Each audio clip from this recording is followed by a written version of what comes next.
আমাদের দেশের অন্যতম ইনোভেটর, এডুকেটর এবং এনভায়রনমেন্টালিস্ট সোনাম ওয়াংচুক গত 18 দিন ধরে দিল্লির যন্তর মন্তরে আমরণ অনশন করে চলেছেন। তার শরীরের অবস্থা এখন খুবই আশঙ্কাজনক।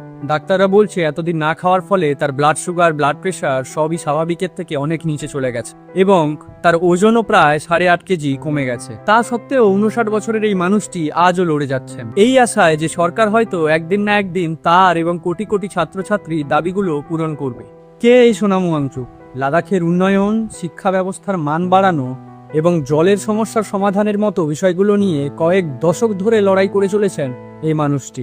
এছাড়াও ভারতীয় সেনাদের পাহাড়ি অঞ্চলে প্রচন্ড ঠান্ডায় যাতে থাকতে অসুবিধা না হয় তার জন্য এক বিশেষ ধরনের তাঁবুও বানিয়েছেন তিনি, যার ফলে ভারতীয় সেনারা লাদাখের মতো উচ্চ পাহাড়ি অঞ্চল থেকে নির্দ্বিধায় চীনের উপর নজরদারি রাখতে পারছে। আমাদের দেশের মানুষ এবং পুরো দুনিয়া তার ব্যাপারে তখনই জানতে পারে যখন 3 ইডিয়টস সিনেমাটির ফুংসুক ওয়াংডু নামক আমির খানের ক্যারেক্টারটি বানানো হয় তারই জীবনীর উপর। আজ সেই পর্দার হিরো ফুংসুক ওয়াংডু পুরো দেশের ছাত্রছাত্রীদের জন্য আমরণ অনশন করে চলেছেন।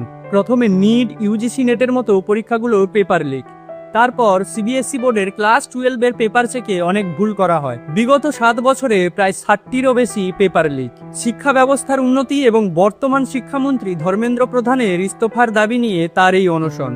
দুঃখের বিষয় হলো আজকের 18 দিন হয়ে গেল, তা সত্ত্বেও সরকার এই বিষয়গুলো নিয়ে কোনো আলোচনার উদ্যোগই নেয়নি। উল্টে আইটি সেলের মাধ্যমে তার এই মানবিক আন্দোলনকে ট্রোল করা হচ্ছে, তাকে অসম্মান করা হচ্ছে, তার এই আন্দোলনকে গুরুত্বহীন করে তোলার চেষ্টা করা হচ্ছে। এটি শুধু সোনাম ওয়াংচুকের লড়াই নয়, আমার, আপনার, সবার ভবিষ্যতের লড়াই।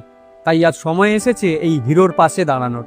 সোনাম ওয়াংচুক কি তাহলে হেরে যাবে, নাকি আমাদের যুব সমাজ এবার জেগে উঠবে? সিদ্ধান্ত আপনার। दरअसल हीरो कौन है?